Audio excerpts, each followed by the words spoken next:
Indian blogger নন্দিনীর আরও একটি ভিডিওতে সকলকে স্বাগত। বন্ধুরা, আশা করি সবাই ভালো আছেন, সুস্থ আছেন। সিদ্ধিদাতা গণেশের অশেষ কৃপা পেতে কমেন্ট বক্সে অবশ্যই লিখুন জয় গণেশ। আজকের পর্বের বিষয় হলো 2025 সালে বাংলার 1432 বঙ্গাব্দে গণেশ চতুর্থী কবে অনুষ্ঠিত হতে চলেছে। এই গণেশ চতুর্থীতে বিরল 11টি মহাযোগ তৈরি হচ্ছে এই বছর। গণেশ চতুর্থীর 10 দিনের সম্পূর্ণ সময়সূচি জানব। গণেশ নিরঞ্জনের শুভ সময় কখন থাকতে চলেছে, গণেশ চতুর্থীর উপবাসের নিয়ম, পূজার শুভ সময় কখন থাকতে চলেছে জেনে নেব এবং এর সাথে আরও জানব গণেশ চতুর্থী পূজার উপকরণ, গণেশের প্রিয় ফুল, ফল এবং ভোগ কোনগুলি আপনি এই দিন গণেশজিকে অর্পণ করবেন। এই সব কিছুই জেনে নেব আজকের ভিডিও থেকে। ভিডিওটির মূল পর্বে যাব তার আগে ইন্ডিয়ান ব্লগার নন্দিনী চ্যানেলটিকে সাবস্ক্রাইব করে পাশে থাকা বেল আইকনটি প্রেস করার অনুরোধ রইল, যাতে সকল ভিডিওর নোটিফিকেশন আপনারা খুব সহজেই পেয়ে যান। চলুন শুরু করা যাক আজকের ভিডিও।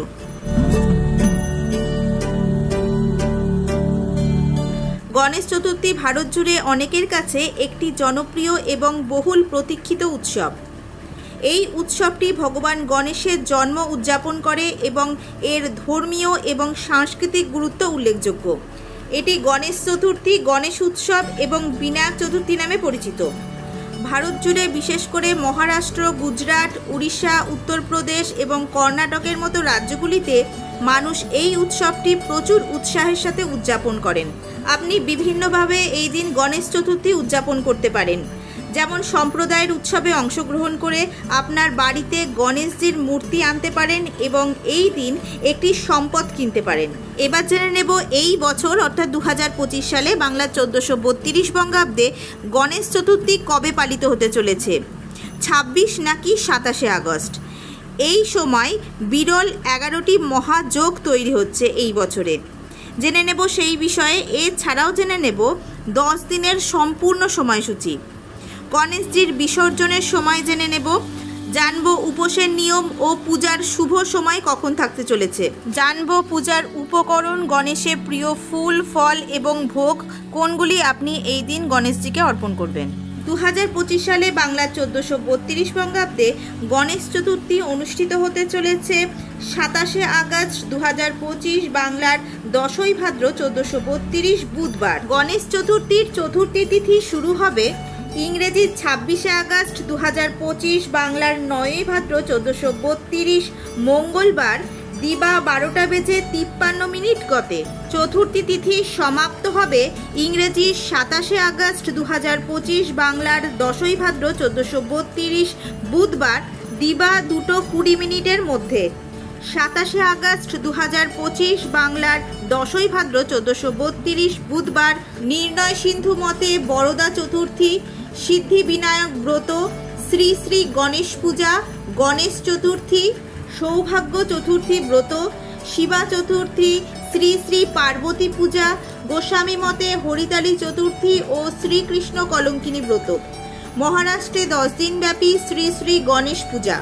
দিবা 8:36 গতে 2:20 মধ্যে নষ্টচন্দ্র দর্শন নিষেধ। অদ্য কলকাতায় চন্দ্রোদয় দিবা 8:36 গতে এবং চন্দ্রাস্ত রাত্রি 8:17 গতে। গণেশ চতুর্থীর দিন গণেশজিকে পূজা করার জন্য শুভ সময় থাকতে চলেছে ইংরেজি 27 আগস্ট 2025, বাংলার 10ই ভাদ্র 1432 বুধবার সকাল 9:31 গতে 11:10 মধ্যে গণেশজিকে পূজা করার জন্য বিশেষ শুভ সময় থাকতে চলেছে।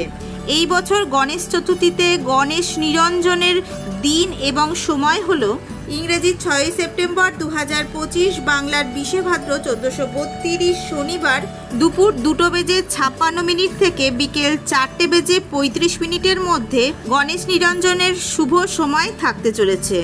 গণেশ পূজার প্রধান উপকরণগুলি হল গণেশের মূর্তি, প্রদীপ, ধূপকাঠি, ফুল, ফল, মিষ্টি, দূর্বা ঘাস, অক্ষত, গোটা চাল, সন্দেশ, নৈবেদ্য, জল, ঘি, চন্দন, সিন্দুর, লাল কাপড়, আরতি করার জন্য থালা, ঘণ্টা, পুজোর মন্ত্রের বই।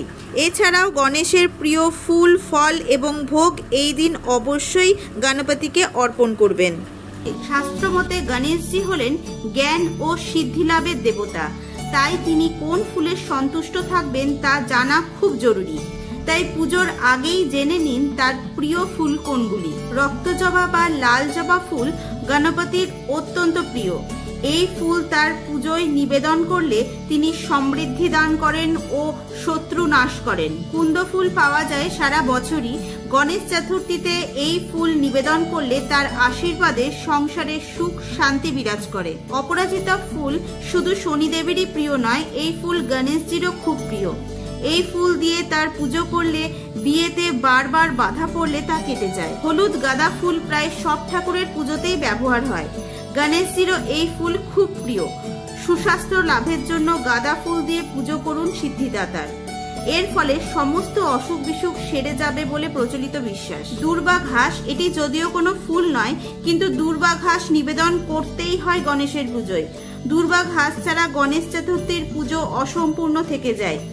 এই ঘাস তার পুজোতে দিলে গণপতির আশীর্বাদ লাভ করা যায়। চলুন এবার জেনে নেওয়া যাক গণেশ চতুর্থীর দিন গণেশের প্রিয় কোন ফল এবং ভোগ নিবেদন করবেন। গণপতি বাপ্পার অন্যতম প্রিয় ভোগের মধ্যে একটি হলো মোদক। নারকেলের মোদকই মূলত গণেশকে উৎসর্গ করার চল ছিল আগে, তবে ক্ষীরের মোদকও যথেষ্ট জনপ্রিয়।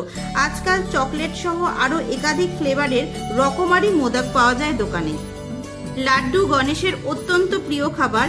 বোঁদে ও বেসনের লাড্ডু মূলত এই প্রিয় তালিকার সবার প্রথমে আসে। গোবিন্দভোগ চালের পায়েস গণেশের খুব পছন্দের। পুরাণ মতে দেবী পার্বতী পরমান্ন রেঁধে দিতেন মহাদেবকে, আর তখন গণেশও খেতেন সেই পদ। সেই জন্য গণেশ চতুর্থীর ভোগে এটি অবশ্যই রাখবেন। মুড়ির মোয়া সিদ্ধিদাতা গণেশের খুব প্রিয় একটি খাবার, তাই গুড় ও মুড়ি দিয়ে তৈরি মোয়া অর্থাৎ মুড়ির মোয়া তার অত্যন্ত পছন্দের খাবার, যেটি গণেশ চতুর্থীর দিন অবশ্যই গণেশকে পরিবেশন করবেন। নারকেলকে যে কোনো পুজোর জন্যই খুব শুভ বলে মনে করা হয়। গণেশের পুজোতে নারকেল উৎসর্গ করা হয়। মনে করা হয় গণেশ চতুর্থীর 10 দিনের মধ্যে অন্তত একদিন এই ফল ভোগ হিসেবে দেওয়া ভালো। সনাতন ধর্মে কলাকে স্বাস্থ্যকর নৈবেদ্য বলে মনে করা হয়। গণেশ পুজোতেও কলা ভোগ হিসেবে দেওয়ার চল আছে। মনে করা হয় এটি গণপতির অত্যন্ত প্রিয়। হলুদ রং গণেশের সবচেয়ে প্রিয়, তাই এই দিন যে কোনো হলুদ রঙের মিষ্টি সিদ্ধিদাতাকে উৎসর্গ করতে ভুলবেন না। নারকেল ও কলা ছাড়াও আতা, বেল ও কালো জাম সিদ্ধিদাতা গণেশের অত্যন্ত প্রিয় ফল। এগুলি অবশ্যই অর্পণ করার চেষ্টা করবেন। গণেশ চতুর্থীর দিন সকালবেলা স্নান সেরে শুদ্ধ বস্ত্র পরে প্রথমে প্রভু গণেশকে প্রতিষ্ঠা করতে হবে। এই দিন সকালবেলায় উত্তর পূর্ব বা উত্তর পূর্ব দিকে প্রভু গণেশের মূর্তি স্থাপন করতে হবে। কাঠের ছোট চৌকি বা বেদিতে লাল কাপড় পেতে প্রভু গণেশজির মূর্তি বসাতে হবে। গণেশের ডান দিকে ও বাঁ দিকে ঋদ্ধি ও সিদ্ধির প্রতীক হিসেবে একটি করে সুপারি রেখে দিন। এরপর চন্দনের পেস্ট, সিঁদুর, পোশাক, অলংকার, ফুল এবং মালা দিয়ে গণেশের মূর্তি সাজিয়ে তুলুন। গণেশের মন্ত্র জপ করুন এবং গণেশ প্রতিমায় ফুল অর্পণ করুন। এই দিন নেতিবাচক চিন্তাভাবনা এবং পরচর্চা থেকে বিরত থাকুন। প্রার্থনা এবং মন্ত্র জপের মধ্যে দিয়ে আধ্যাত্মিক অনুশীলনের সঙ্গে যুক্ত থাকুন। গণেশ চতুর্থীর উপবাসের সময় আমিষ খাবার কঠোরভাবে নিষিদ্ধ।